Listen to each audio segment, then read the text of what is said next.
Hello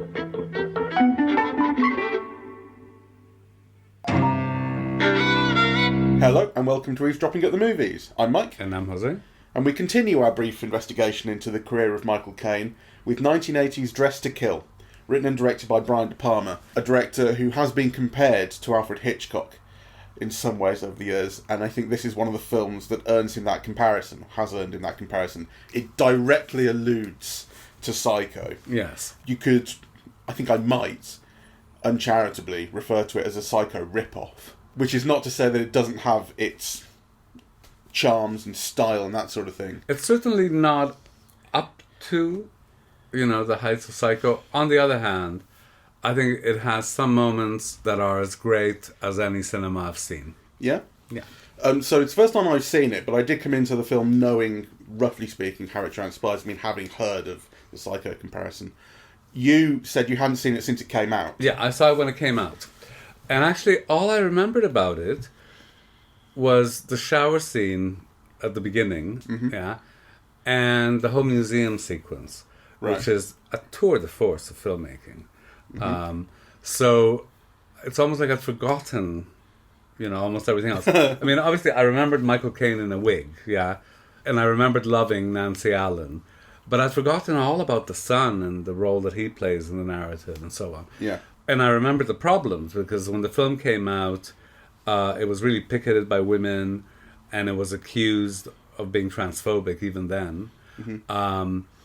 Which is very early days for those accusations to be coming out. Yeah, and still accurate, I think. And what I hadn't registered, which was very obvious to me as well, is how racist it is as well.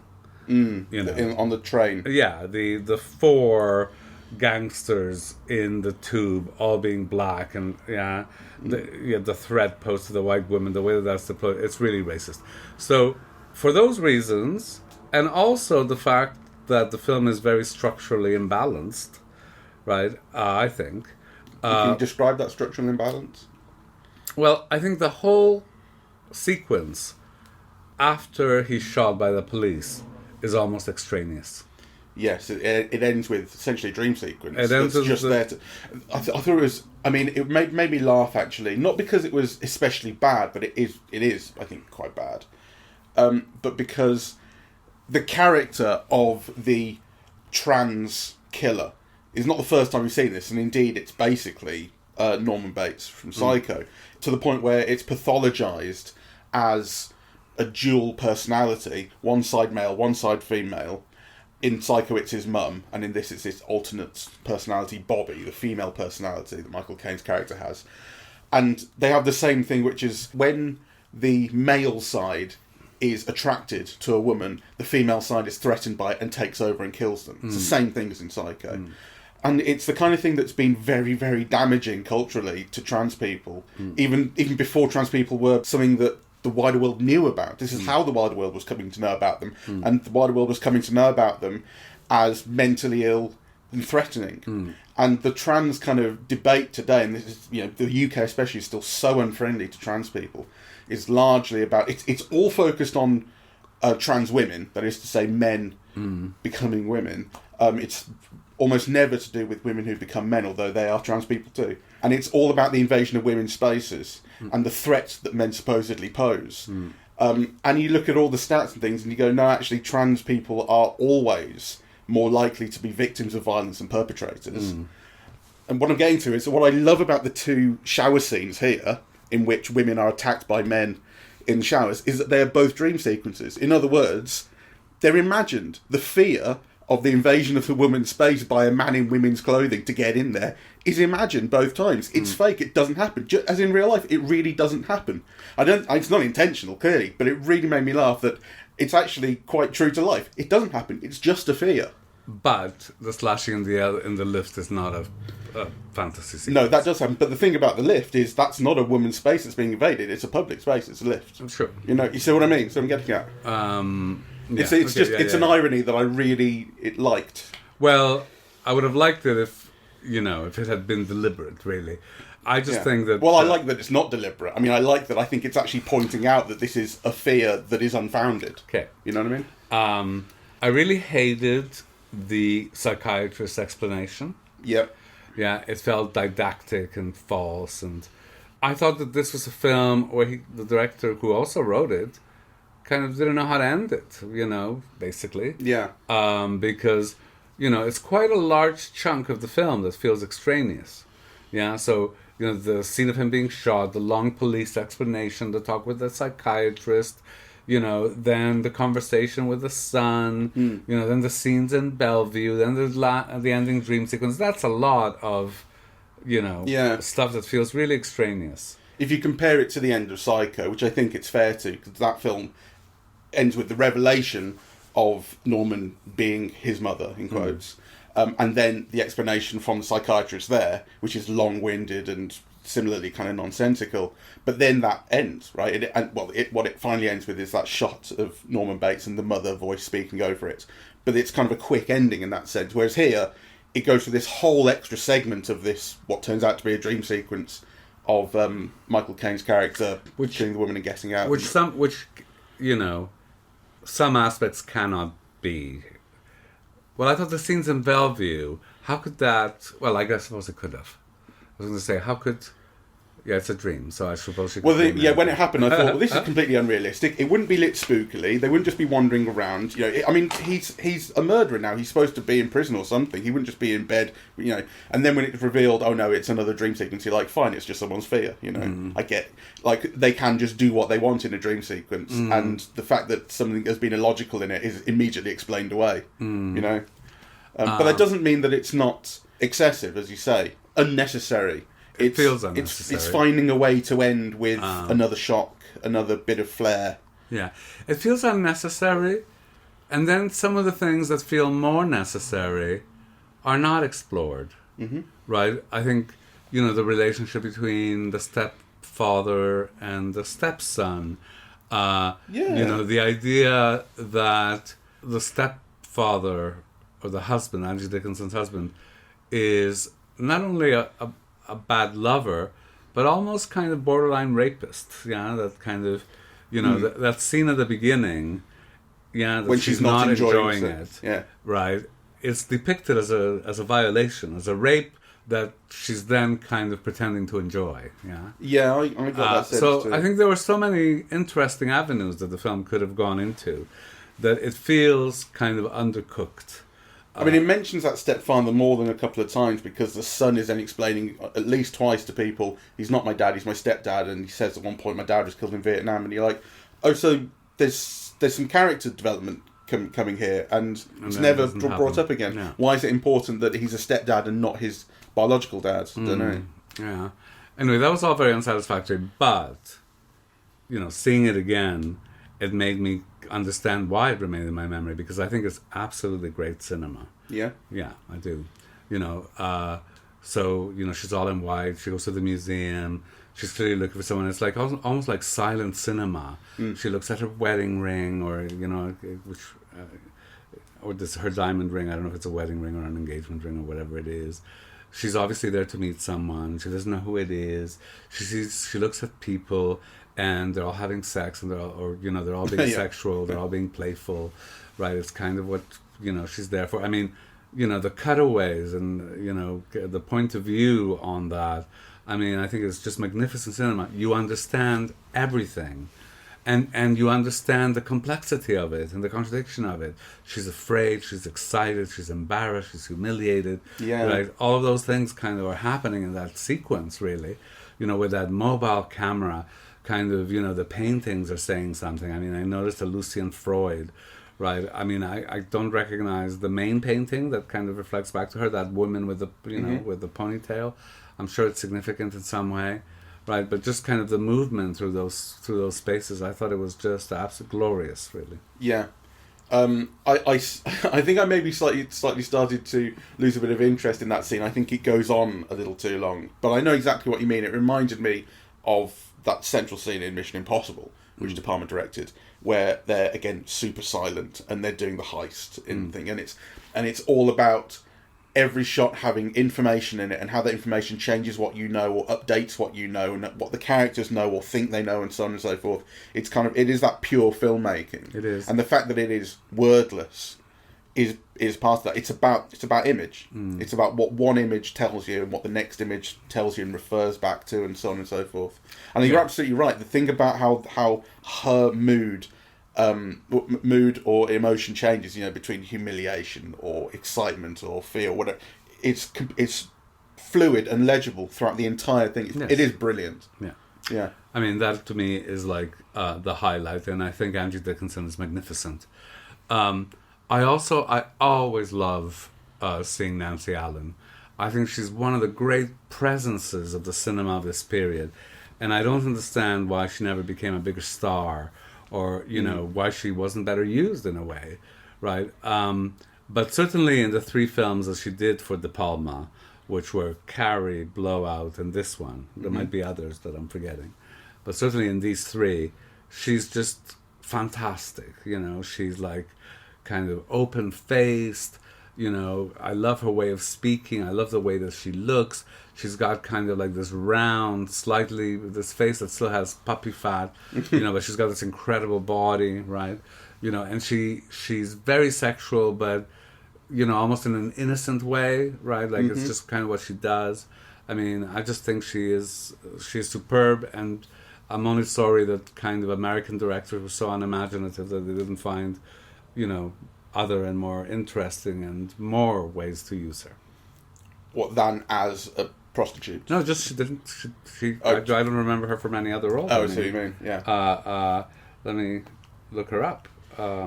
She was in RoboCop, I guess, is the only other film. My argument remains. She wasn't very well used. She wasn't very imaginatively used, and she's someone who I think is absolutely great and a real original presence. That kind of people remember her, and with great fondness on the basis of very few roles, mostly for the Palma. Yeah, this film shows how empathetic and magnetic she can be. Yeah, she's a real warm presence. And you believe everything that she's doing, everything, and she's gorgeous as well. So I mean, it's when she's seducing Michael Caine, and she takes her coat off and reveals her legs and that lingerie and the lightning. Wow! I mean, that's a real wow moment. It was for me, at least.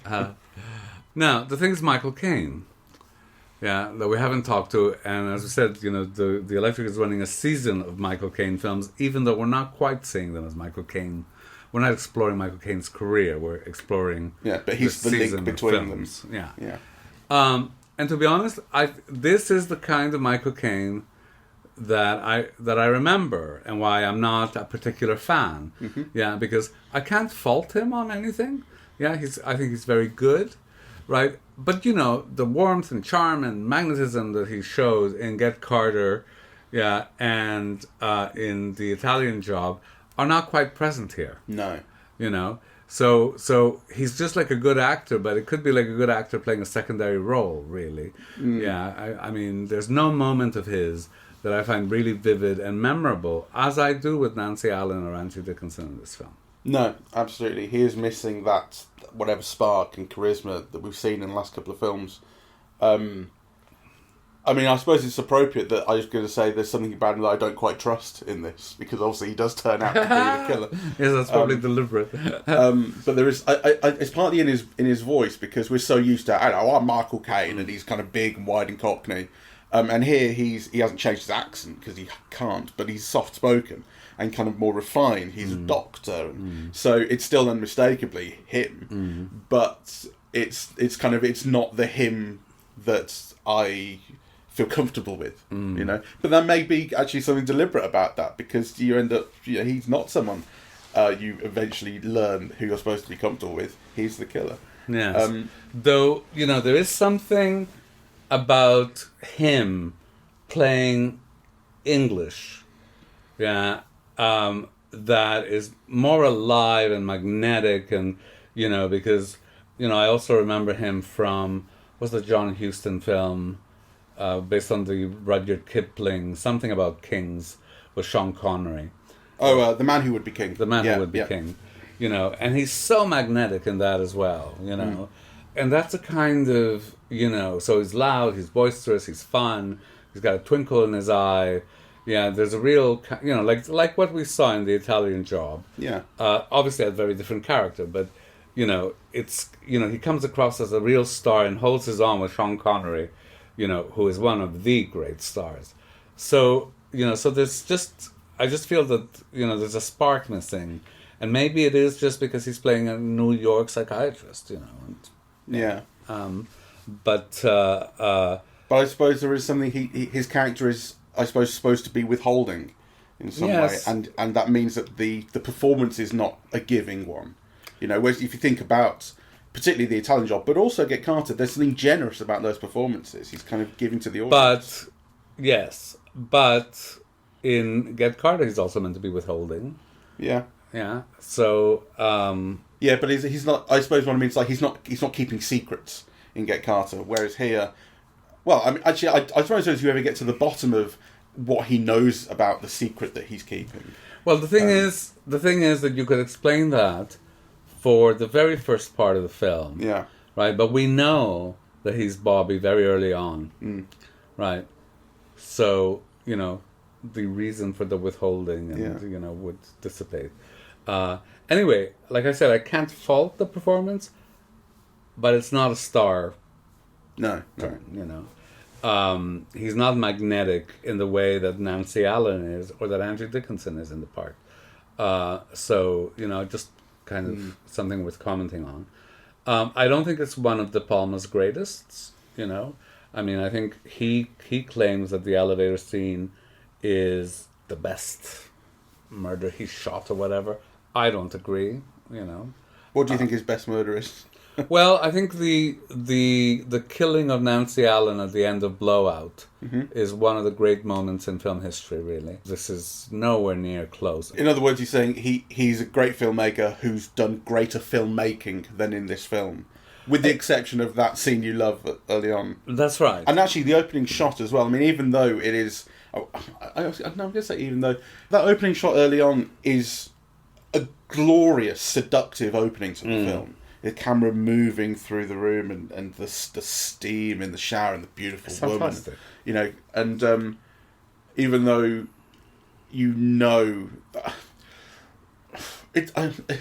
I suppose it's that it feels kind of substantially thin, right? It's all about effects. Well, except I think for the museum scene.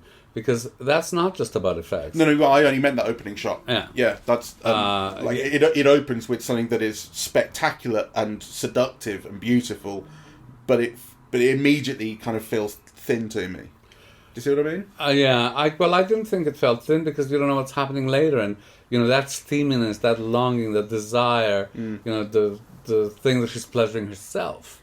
I mean, kind of. Yeah. You wonder. I mean, the mood is conveyed in this extraordinary way. Now, the significance of that mood depends on what happens after. Yeah, absolutely. Right, and actually, I think it works very well. Because to go from that and then, to what amounts to a rape, is very powerful. Well, I was just thinking this, it feels like a porn version of Psycho, which is being unfair to it. But I felt a bit unfair to it early on. Well, it took a while for it to get its hooks into me. Oh well, not me. I mean, the film kind of basically lost me. I mean, I was with it all the way until Bobby gets shot. Yeah. And then from then on, it didn't just kind of slide away. It fell off a precipice, the film. Yeah. It's just you thought, what a stupid explanation. Why do we need all this narration? Why do we need all this explanation? Why is the film going on? What is it going to show me now that it didn't show me earlier? And actually, the answer to all of that is pretty much kind of nothing, really. No, it just gives you one more spectacular sequence that immediately falls to dust because it's just a dream, and that's really not that impressive. I mean, and the thing about the explanation is, you're expecting, I think, a bad explanation, especially with modern eyes. 40 years later of kind of.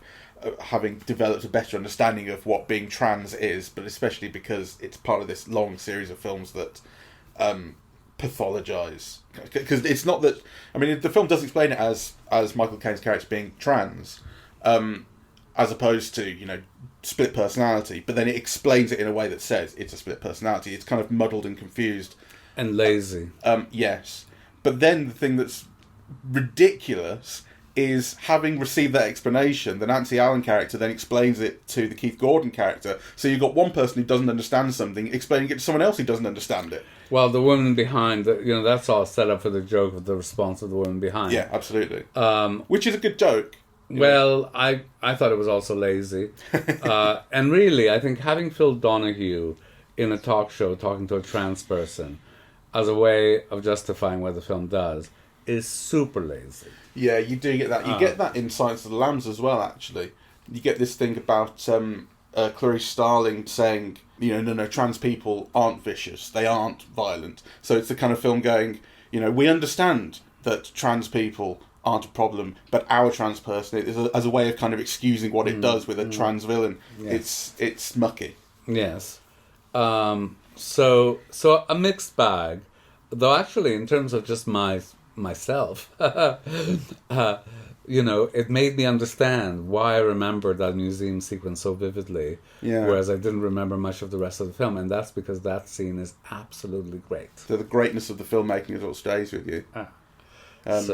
What about the chainsaw murder in Scarface at the start as one of... Well, that's different because I was an usher at Place de Canada when Scarface came out. Okay. So I saw that scene about 55 times. I mean, and actually I made a point of going to see it. Like, I thought it was like brilliant. Yeah.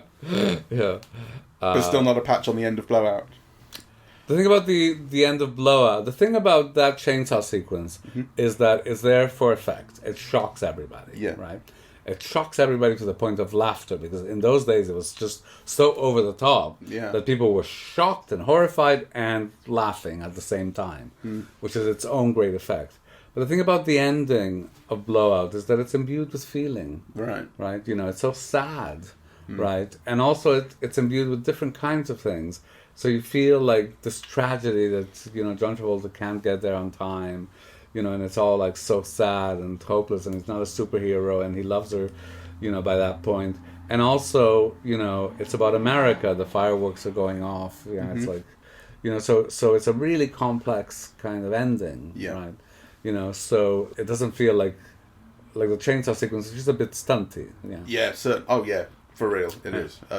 I remember showing it to my mum when I was young, and she was covering her eyes. It's only a movie. And you don't see anything. I mean, you only see blood splattering back on the guy's face who's doing the murder. You don't see any contact or change on his skin, but you feel the it's one of those. But speaking about graphic violence, do you think that this is over the top in its violence? It is very graphic, but it's also few and far between those scenes. I didn't particularly think so. I mean, the blood was so red, it's kind of like real movie blood, right? I don't remember seeing the knife go in, really. I mean, I didn't find it, I mean, maybe if I were a woman I would feel different, but I didn't find any of it shocking. Yeah, I think I agree with that. And I think also the film kind of, it has a good sense of humour in between those scenes. I mean, not in those scenes, Jesus. But like it levens itself, and I think it has quite a good control of tone. It's funny. It's got a fantastic control of tone. The camera work is amazing. But actually, there are things that what I did find truly shocking, as I said earlier, was that scene in the subway with the 4 black men. Yeah. I mean, that is shocking, right? Yeah. And actually shocking to myself as well, because I don't remember registering it as a problem when I first saw it. I'd completely forgotten about that sequence, right? Which now seems so horribly racist. Yeah. It really is. I mean, I didn't know how that scene went. And, when she bumps into the 2 black guys at the start, and you're thinking, is she looking for refuge from them or something? I guess the scene can go in any number of ways, but that they turn on her immediately and become these kind of quote-unquote jive gangsters, start chasing her through the subway. I thought, this is ridiculous and this is offensive. And even at the time, I mean, it has to have been offensive at the time. If people were taking offence to the depiction of women and trans people and the violence, they must have been able to take offence to the racism. Well, maybe you underestimate, the racism of the audience, and, Maybe I do. I put myself as an example because I just had completely forgotten about that scene and I don't remember being offended by it. Yeah. You know, in a way that seems so blatant to me now. Yeah. So. Yeah. Well, you've grown as a person, and that's lovely. I hope so. I'd say, kind of, despite the fact that it is, in several ways, really problematic, and very obviously so, I was really absorbed, and I think it's a film I can really recommend. Yes, I do. It's like watch with caution, right? Watch with kind of one eye on the issues, but also the filmmaking is incredible. Yeah, the filmmaking is incredible. But then, you know, it can be divorced from, you know, all the other things. So No. I think it's a really problematic film with moments of absolutely superb cinema. Yeah. All right. Well, thank you very much for listening. We're eavesdropping at the movies, and we are on Apple Podcasts, Audible, Google Podcasts, Spotify, SoundCloud, and YouTube. On social media, we're on Facebook and Twitter at Eavesdrop Movies, and the website is eavesdroppingatthemovies.com. Bye-bye. Bye-bye.